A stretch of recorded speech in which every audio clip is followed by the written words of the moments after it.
નમસ્કાર વિદ્યાર્થી મિત્રો, આજે આપણે ધોરણ 11 ભૌતિક વિજ્ઞાન પ્રકરણ 3 સુરેખ પથ પર ગતિ એમાં ભાગ 2 જોઈએ.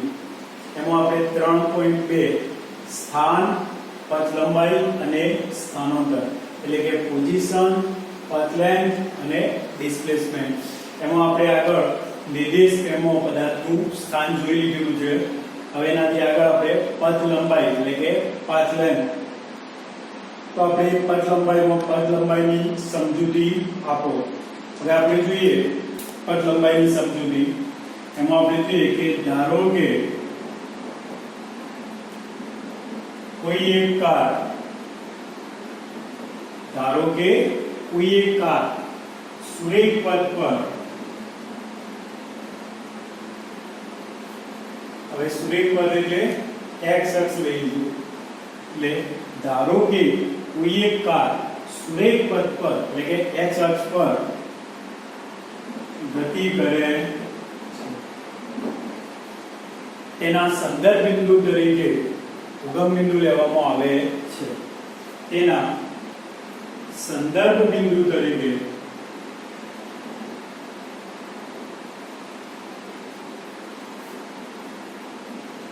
ઉગમ બિંદુ લેવામાં આવે છે. હવે આપણે x અક્ષ દોરીએ. અહીંયા આપણે x અક્ષ લઈએ.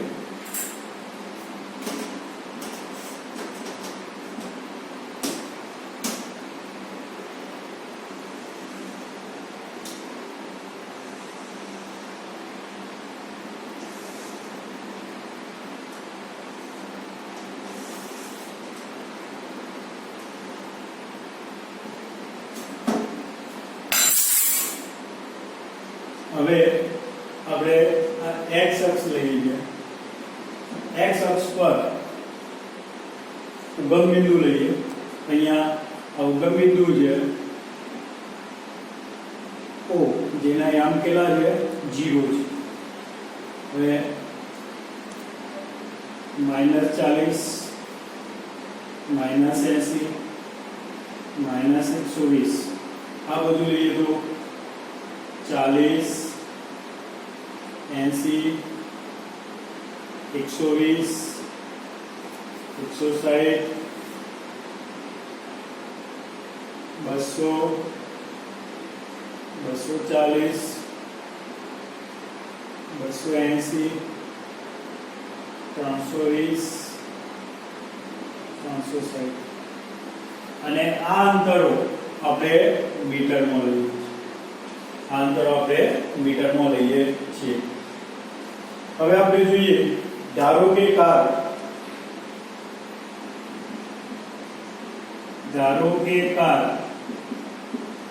t બરાબર 0 સમયે, ધારો કે કાર t બરાબર 0 સમયે O બિંદુ પાસે x બરાબર 0 મીટર સ્થાન પર, ધારો કે કાર t બરાબર 0 સમયે O બિંદુ પાસે x બરાબર 0 મીટર સ્થાન પર છે. ત્યારબાદ કાર જુદા જુદા સમયે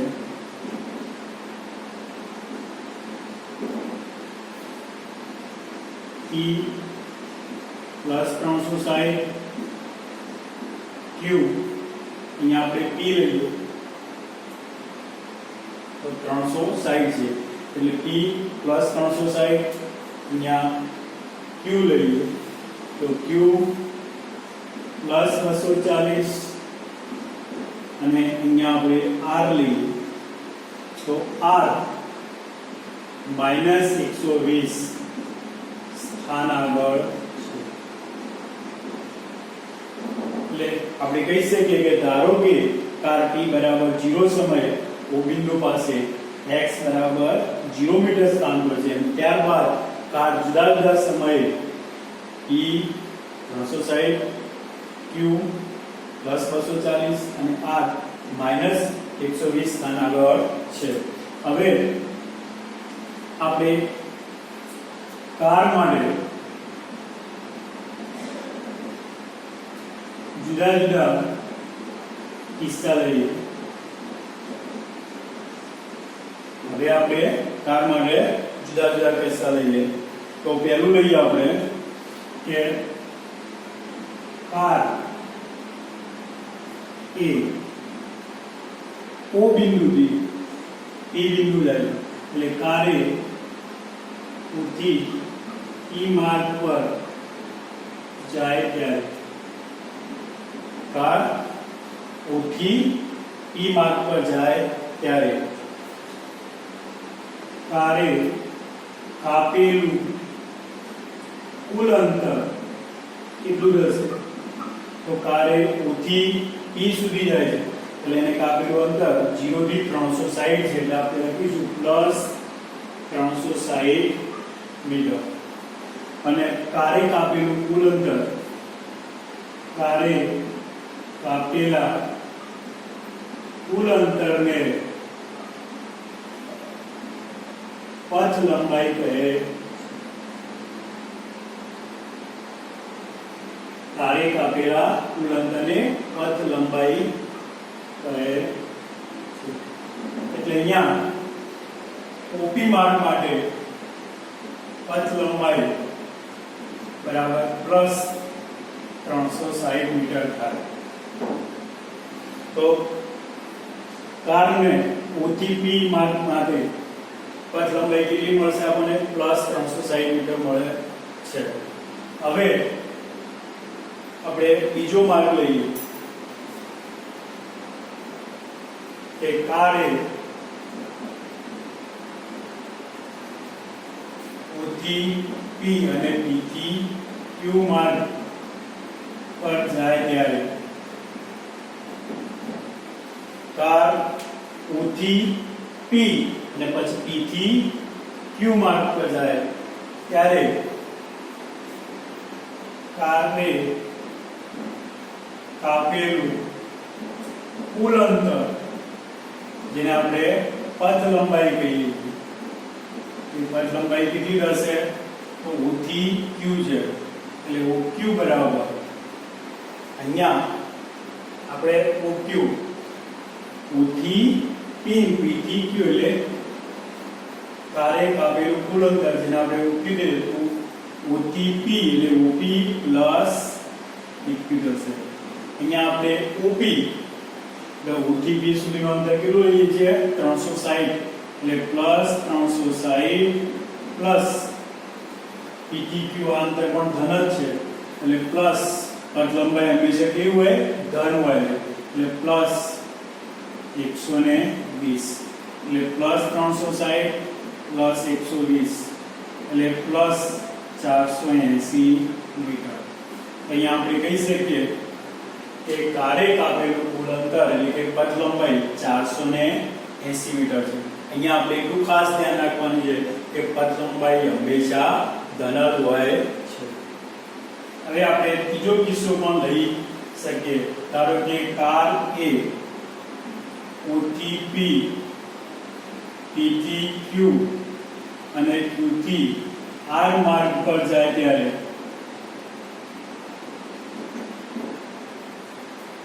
તો કારે કાપેલું કુલ અંતર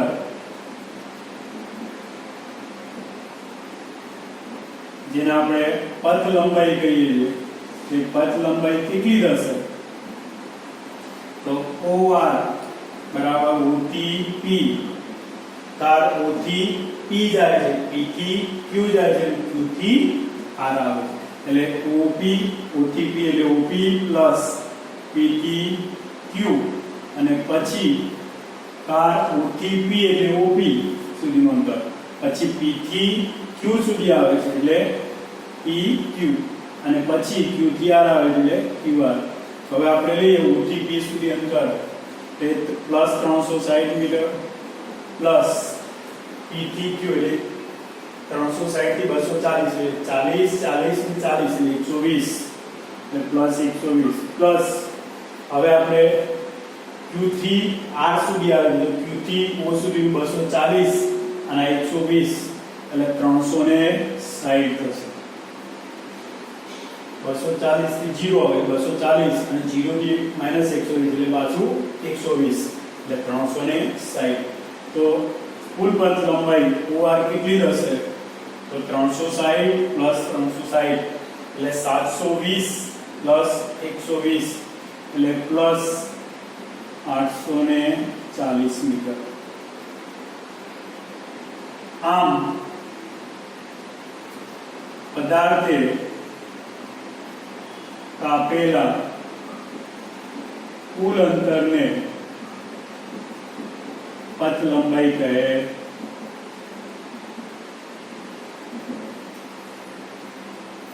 એની વ્યાખ્યા લખી હતી, કોઈ પણ પદાર્થે તેના સમગ્ર માર્ગ દરમિયાન કાપેલા કુલ અંતરને પથ લંબાઈ કહે છે.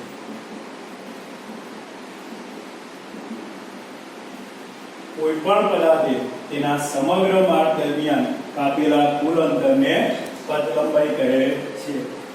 પથ લંબાઈ એ અદિશ રાશિ છે. પથ લંબાઈ કેવી રાશિ છે? અદિશ રાશિ છે. તેથી તેને ફક્ત મૂલ્ય અને એકમ વડે દર્શાવવામાં આવે છે.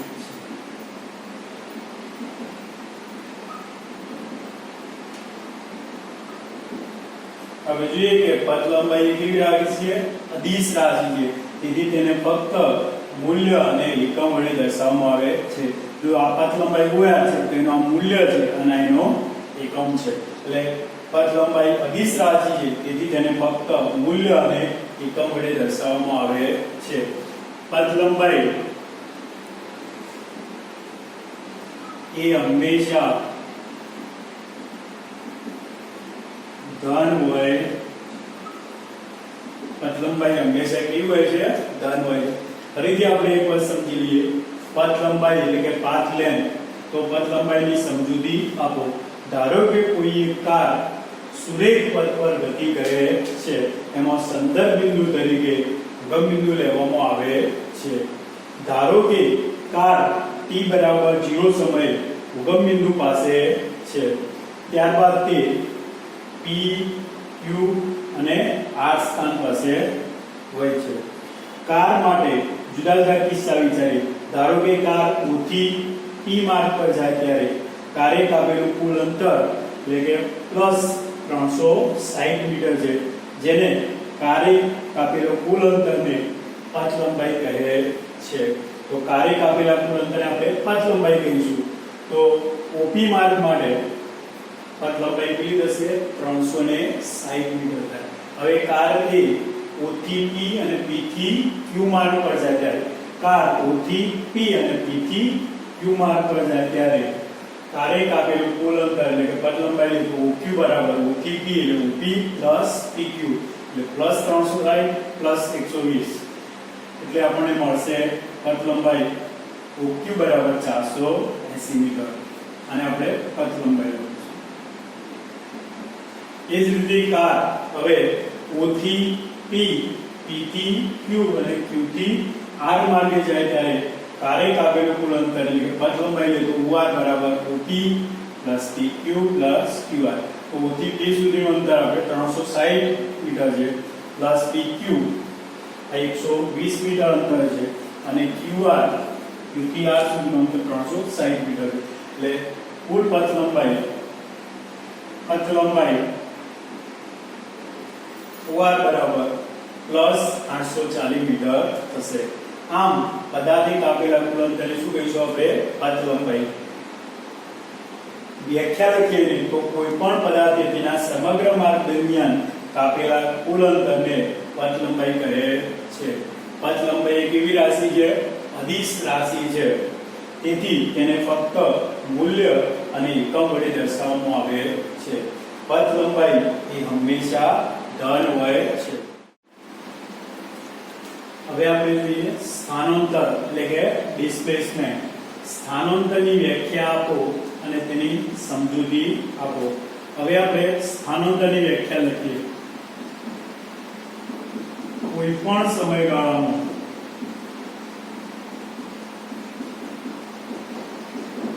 પદાર્થના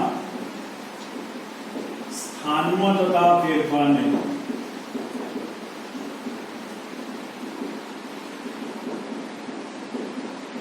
સ્થાનાંતર કહે. કોઈ પણ સમયગાળામાં પદાર્થના સ્થાનમાં થતા ફેરફારને સ્થાનાંતર કહે છે. ધારો કે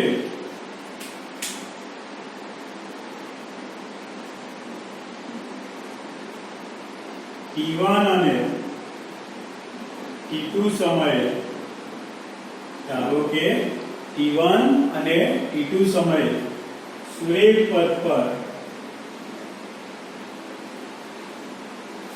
ગતિ કરતા પદાર્થના સ્થાનો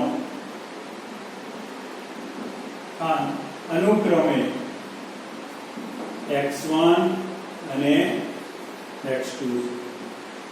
ધારો કે T1 અને T2 સમયે સુરેખ પથ પર ગતિ કરતા પદાર્થના સ્થાન અનુક્રમે x1 અને x2 છે. હવે આપણે જોઈએ કે ડેલ્ટા t સમયગાળામાં એટલે કે ડેલ્ટા t બરાબર T2 માઈનસ T1 આ સમયગાળામાં સ્થાનાંતર લઈએ તો સ્થાનાંતર ડેલ્ટા x વડે દર્શાવીએ તો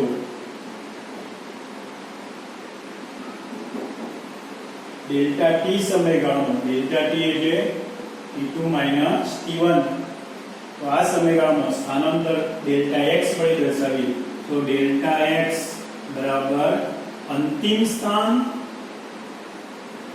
માઈનસ પ્રારંભિક સ્થાન. તો આ x1 એ પ્રારંભિક સ્થાન છે, આ x2 એ અંતિમ સ્થાન. તો અંતિમ સ્થાન કયું? x2 માઈનસ આ પ્રારંભિક સ્થાન કયું થશે? x1. એટલે ડેલ્ટા x બરાબર x2 માઈનસ x1. આપણે જો કહી શકીએ કે ડેલ્ટા એ ભૌતિક રાશિમાં થતો ફેરફાર દર્શાવે. જો ડેલ્ટા એ ભૌતિક રાશિમાં થતો ફેરફાર દર્શાવે છે તેને ગ્રીક અક્ષર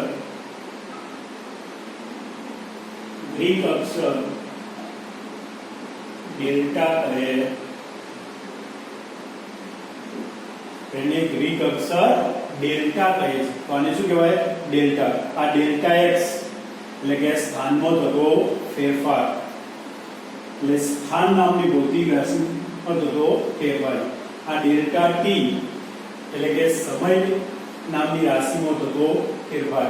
એટલે ટૂંકમાં ડેલ્ટા એ ભૌતિક રાશિમાં થતો ફેરફાર દર્શાવે છે, જેને ગ્રીક અક્ષર ડેલ્ટા કહે છે. હવે આપણે જોઈએ, જો x2 x1 હોય તો આ x2 વધારે હોય, x1 ઓછું હોય, તો જો x2 x1 હોય તો આ ડેલ્ટા x આ બાદબાકી કેવી મળશે આપણને? આ x2 વધારે હોય, x1 ઓછું હોય, તો આ બાદબાકી આપણને કેવી મળશે? ધન મળશે. એટલે જો x2 x1 તો ડેલ્ટા x ધન મળે. બીજું, જો x2 x1 હોય તો ડેલ્ટા x કેવું મળશે? આ x2 ઓછું હોય, x1 વધારે હોય, તો બાદબાકી કેવી મળે? ઋણ. તો જો x2 x1 હોય તો ડેલ્ટા x ઋણ મળે. હવે આપણે કહી શકીએ કે સ્થાનાંતર ને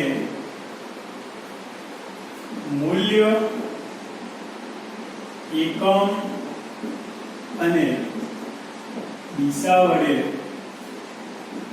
દર્શાવવામાં આવે સ્થાનાંતરને મૂલ્ય, એકમ અને દિશા વડે દર્શાવવામાં આવે છે. સ્થાનાંતરને આપણે મૂલ્ય, એકમ અને દિશા વડે દર્શાવવામાં આવે. એટલે સ્થાનાંતર એ એવી રાશિ છે, સદિશ રાશિ છે કે આપણે સ્થાનાંતરને આપણે કહીએ કે સુરેખ પથ પર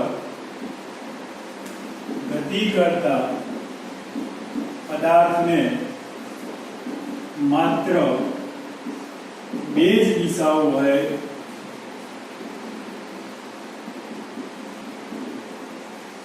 અને એ દિશા તમે એક આગળની તરફ અને પાછળની તરફ,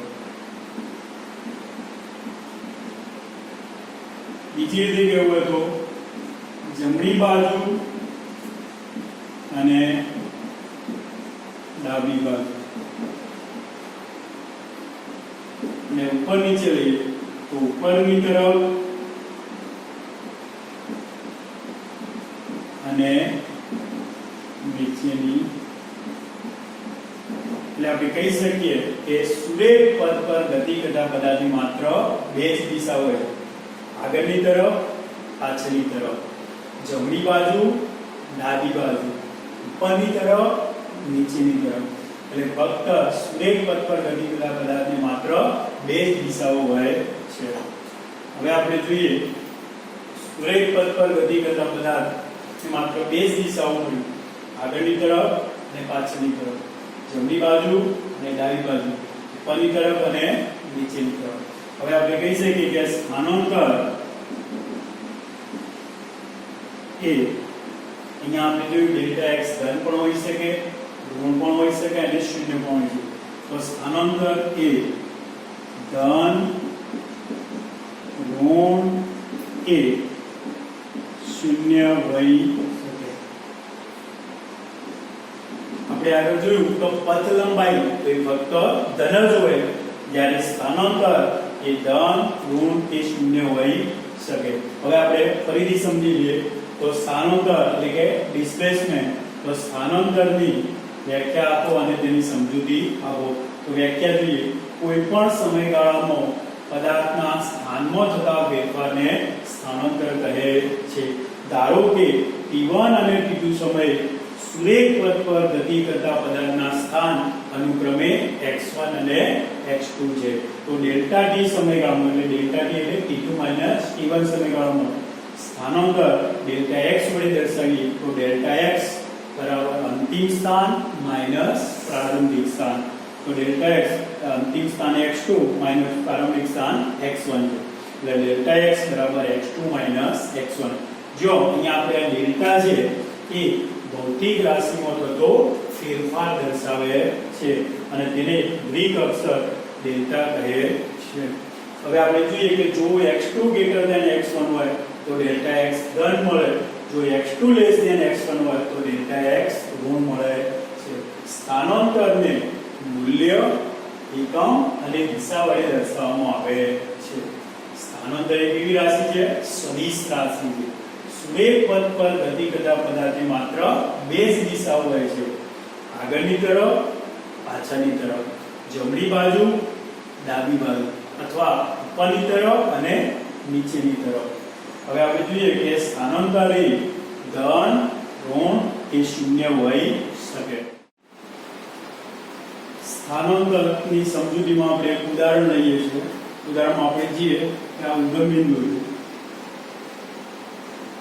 ધારો કે કોઈ એક કાર t1 બરાબર 0 સમયે ઓ સ્થાનેથી, આ ઓ સ્થાન છે, તો ધારો કે કોઈ એક કાર t1 બરાબર 0 સમયે ઓ સ્થાનેથી t2 બરાબર t સમય, આ t બરાબર t1 બરાબર 0 સમય, અહીંયા t2 બરાબર t સમય. તો ધારો કે કોઈ એક કાર t1 બરાબર 0 સમય ઓ સ્થાનેથી t2 બરાબર t સમય કયા સ્થાન પર જાય છે? t સ્થાન પર. તો t2 બરાબર t સમયે t સ્થાન પર જાય છે. ત્યારે ડેલ્ટા t બરાબર t2 માઈનસ t1 એટલે કે t માઈનસ 0. t2 બરાબર t છે અને t1 બરાબર 2 છે 0 એટલે t માઈનસ 0 એટલે કે t સમયમાં કાર્ય કરેલું સ્થાનાંતર OP બરાબર અંતિમ સ્થાન માઈનસ પ્રારંભિક સ્થાન. એટલે અંતિમ સ્થાન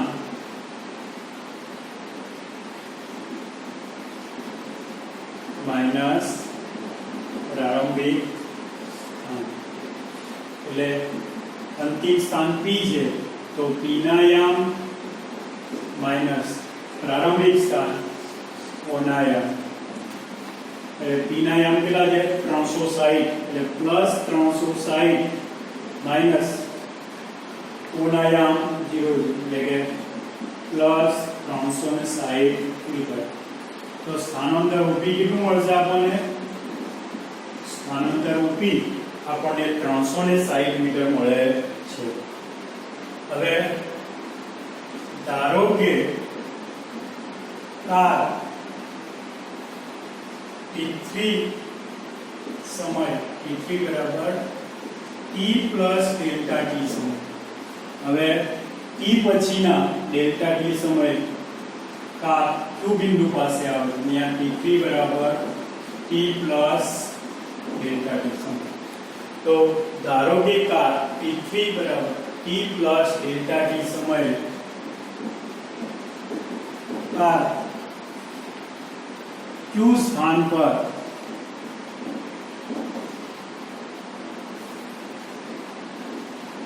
પહોંચે. તેથી કારે ડેલ્ટા t સમય લેવું છે આપણે. એટલે કારે ડેલ્ટા t બરાબર t3 માઈનસ t2. અહીંયા t3 એટલે t પ્લસ ડેલ્ટા t અને t2 બરાબર શું થશે? એટલે કે ડેલ્ટા t બરાબર t3 માઈનસ t2. એટલે t3 ની આપણે t પ્લસ ડેલ્ટા t મૂકીએ માઈનસ t2 એટલે t. એટલે t plus delta t minus t dt cancel. એટલે કેટલું મળશે?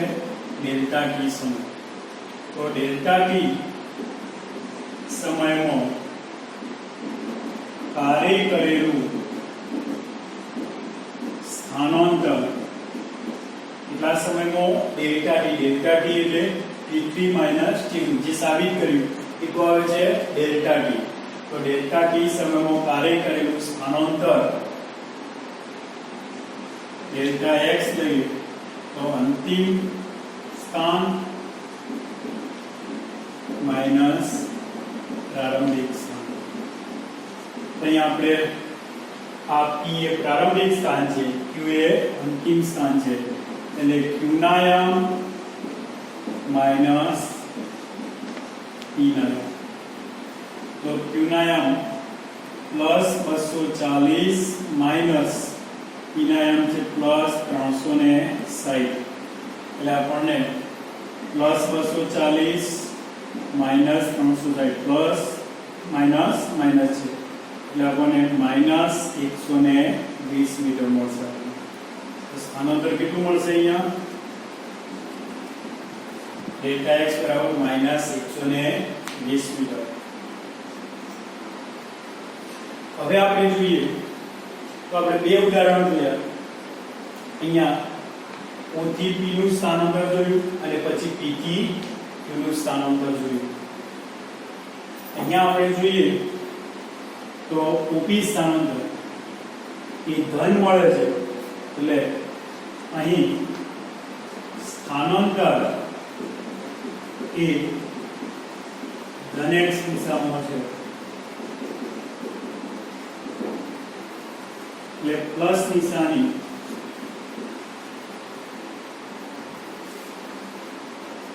ધન x દિશા દર્શાવે.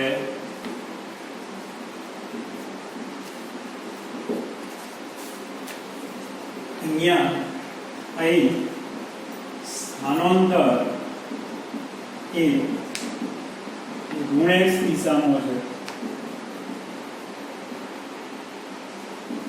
એટલે ઋણ નિશાની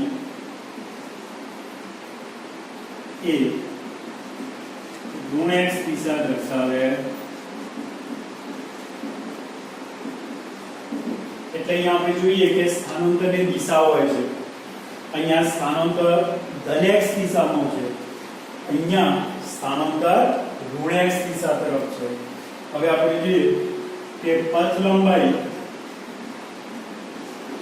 એ સ્થાનાંતરના જેટલી કે એના કરતો વધુ જ હોય, એટલે આપણે લખી શકીએ કે પથ લંબાઈ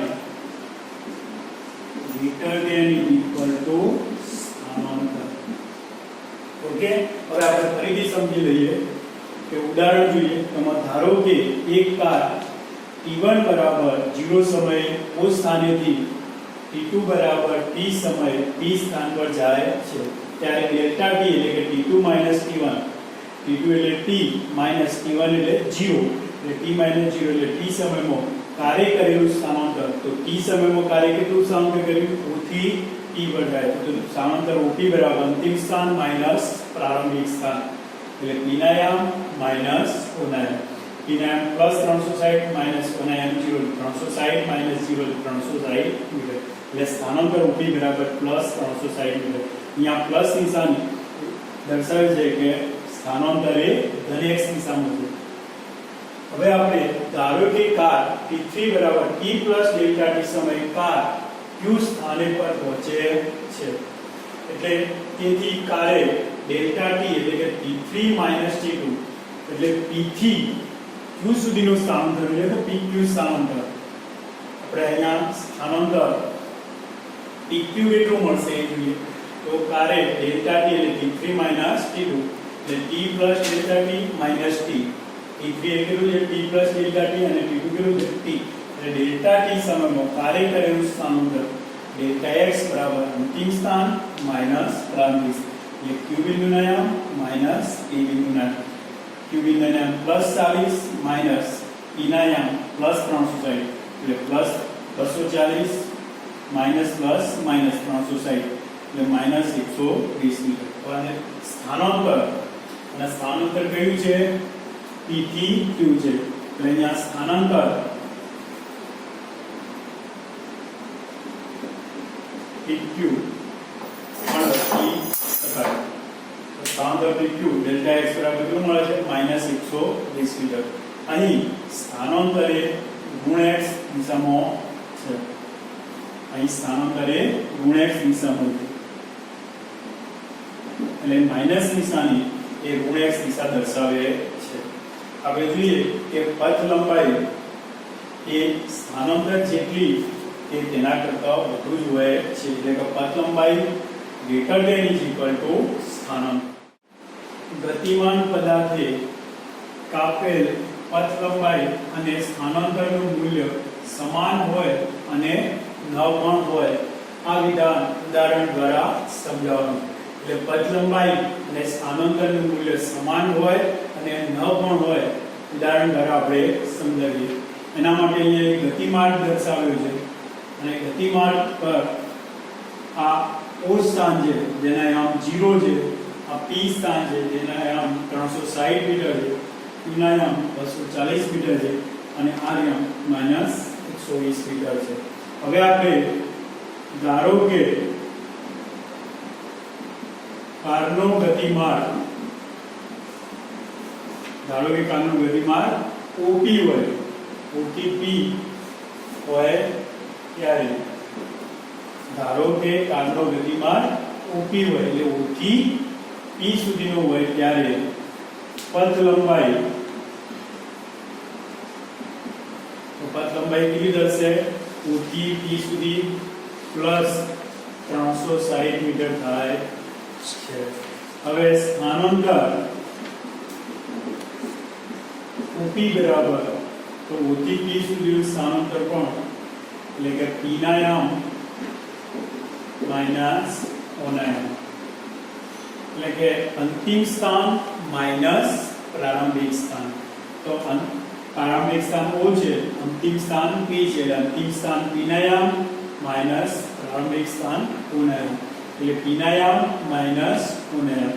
તો પી ના યામ આપણે 360 લઈએ તો પ્લસ 360 માઈનસ 0 એટલે આપણને મળશે પ્લસ 360 મીટર. એટલે સ્થાનાંતર ઓપી બરાબર પ્લસ 360 મીટર છે.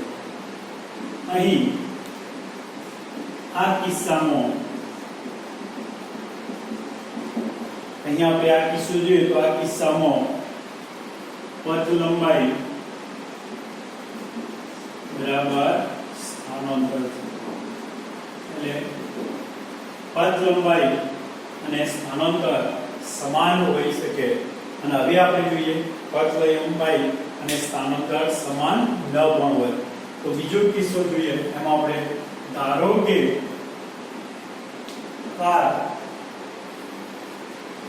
કે કારનો ગતિમાર્ગ O થી P અને P થી Q હોય ત્યારે આપણે પથ લંબાઈ લઈએ તો પથ લંબાઈ OQ બરાબર O થી P અને પછી P થી Q છે એટલે O થી P એટલે OP પ્લસ P થી Q એટલે PQ. તો OP પ્લસ PQ એમાં OP એટલે પ્લસ 360 પ્લસ PQ એટલે પ્લસ 120 કારણ કે પથ લંબાઈ હંમેશા ધન જ હોય એટલે P થી Q નું મૂલ્ય અંતર લેવાનું છે 120 મીટર એ પણ ધન જ લેવાનું છે એટલે 360 પ્લસ પ્લસ 120 એટલે 360 પ્લસ 360 પ્લસ 120 એટલે પ્લસ 480 મીટર. એટલે પથ લંબાઈ OQ બરાબર પ્લસ 480 મીટર રહે. હવે આપણે જોઈએ સ્થાનાંતર તો સ્થાનાંતર OQ બરાબર કેટલું થાય તો અંતિમ સ્થાન Q ના યામ માઈનસ O ના યામ એટલે સ્થાનાંતર OQ બરાબર અંતિમ સ્થાન માઈનસ પ્રારંભિક સ્થાન. તો અંતિમ સ્થાન Q ના યામ તો Q ના યામ કેટલા છે પ્લસ 240 માઈનસ O ના યામ 0 છે એટલે પ્લસ 240 મીટર. એટલે અહીંયા સ્થાનાંતર OQ બરાબર પ્લસ 240. તો અહીંયા પથ લંબાઈ અને સ્થાનાંતર જુદું જુદું છે એટલે આપણે કહી શકીએ કે આ કિસ્સામાં પથ લંબાઈ greater than સ્થાનાંતર. આગળ આપણે કીધેલું છે કે પથ લંબાઈ એ સ્થાનાંતરના જેટલી કે તેના કરતા વધારે હોય છે. હવે આપણે જોઈએ ફરીથી સમજી લઈએ કે ગતિમાન પદાર્થે કાપેલ પથ લંબાઈ અને સ્થાનાંતરનું મૂલ્ય સમાન હોય અને ન પણ હોય. આ વિધાન ઉદાહરણ દ્વારા સમજાવ્યા આપણે. તો ધારો કે એક કારનો ગતિમાર્ગ દર્શાવ્યો છે એમાં ધારો કે કારનો ગતિમાર્ગ O થી P હોય ત્યારે પથ લંબાઈ કેટલી મળશે 0 થી 360 મીટર એટલે પ્લસ 360 મીટર અંતર. સ્થાનાંતર લઈએ તો O થી P અને પણ ધન x દિશામાં છે P નો યામ માઈનસ O નો યામ. સ્થાનાંતર OP એટલે અંતિમ સ્થાન માઈનસ પ્રારંભિક સ્થાન એટલે અંતિમ સ્થાન એટલે P ના યામ માઈનસ O ના યામ એટલે પ્લસ 360 માઈનસ 0 એટલે સ્થાનાંતર OP બરાબર પ્લસ 360 મીટર મળે છે. અને આ કિસ્સામાં આપણે જોઈએ કે પથ લંબાઈ અને સ્થાનાંતર સમાન છે હવે બીજો કિસ્સો લઈએ જેમાં પથ લંબાઈ અને સ્થાનાંતર જુદી જુદી છે. ધારો કે કારનો ગતિમાન O થી P, P થી Q હોય ત્યારે, એટલે O, P અને P થી Q હોય ત્યારે પથ લંબાઈ OQ બરાબર OP પ્લસ PQ, એટલે કાર O થી P જાય અને P થી Q જાય તો OP 360 અને PQ 120, એટલે પ્લસ 360 પ્લસ 120, એટલે પ્લસ 360 પ્લસ 120 એટલે 480. તો પથ લંબાઈ OQ આપણને કેટલી મળશે? 480 મીટર. સ્થાનાંતરની વાત કરીએ તો સ્થાનાંતર OQ બરાબર અંતિમ સ્થાન માઈનસ પ્રારંભિક સ્થાન, એટલે અંતિમ સ્થાન Q છે તો Q ના યામ માઈનસ પ્રારંભિક સ્થાન, એટલે પ્રારંભિક સ્થાન O છે એટલે U ના, એટલે Q ના યામ માઈનસ U ના, એટલે કે પ્લસ 240 Q બિંદુ ના યામ 240 માઈનસ U ના યામ 0, એટલે પ્લસ 240 માઈનસ 0, એટલે સ્થાનાંતર OQ બરાબર પ્લસ 240 મીટર. આમ આ કિસ્સામાં પથ લંબાઈ ગ્રેટર ધેન સ્થાનાંતર છે.